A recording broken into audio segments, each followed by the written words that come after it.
قربانی کے دن اہل سنت والجماعت کے یہاں قربانی کے 3 دن ہیں۔ اہل سنت والجماعت احناف کے ہاں قربانی کے 3 دن ہیں۔ 10 ذی الحج سے وقت شروع ہوگا اور 12 ذی الحج کو مغرب کی نماز تک یہ چلے گا وقت۔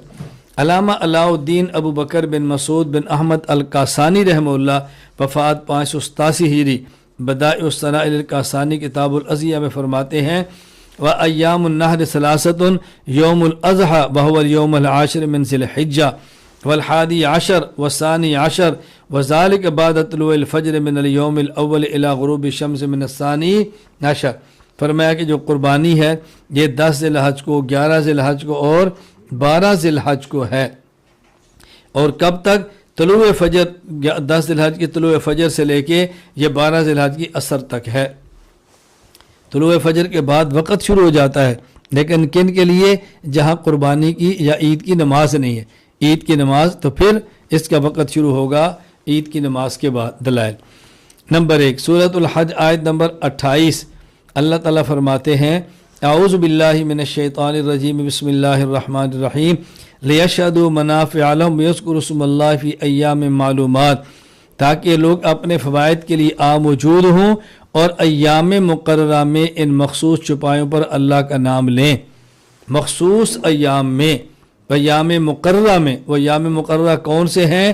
تفسیر ابن ابی حاتم الرازی، حضرت امام ابو محمد عبد الرحمن بن محمد بن ادریس الرازی وفات 327 ہجری، وہ لکھتے ہیں قال عبداللہ بن عمر رضی اللہ عنہما المعلومات یوم النحر و یومان بعدہ، یہ جو اللہ تعالیٰ فرماتے ہیں کہ مقررہ دنوں میں آئیں، چوپاؤں کا نام لیں، ان مقررہ دنوں سے مراد قربانی کا دن 10 ذی الحج ہے اور 11 اور 12 2 دن اس کے بعد ہیں۔ اب دیکھو آیت کی تفسیر کی ہے صحابی نے، اور جب آیت کی تفسیر صحابی کرے تو امام ابو عبداللہ محمد بن عبداللہ بن محمد الحاکم وفات 405 ہجری، المستدرک الحاکم سورۃ الفاتحہ کے تحت لکھتے ہیں لِيَعْلَمَ طَالِبُ هَذَا الْعِلْمِ أَنَّ تفسیر الصحابی الذي شاہد الوحی والتنزیل عند شیخین حدیث مسند۔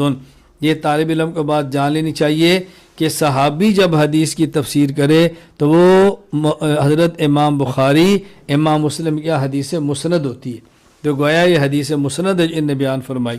دلیل نمبر 2 صحیح بخاری باب ما یؤکل من لحوم الاضاحی، حضرت سلمہ بن اکوع رضی اللہ تعالیٰ عنہ فرماتے ہیں رسول اللہ صلی اللہ علیہ وسلم فرمایا من ضحی منکم فلا یصبحن بعد ثالثۃ وبقی فی بیتی منہ شیء، کہ تم میں سے جو شخص قربانی کرے تو تیسرے دن کے بعد اس کے گھر میں قربانی کی گوشت میں سے کچھ نہ رہنا چاہیے، یعنی 3 دن کے اندر گوشت ختم کرو۔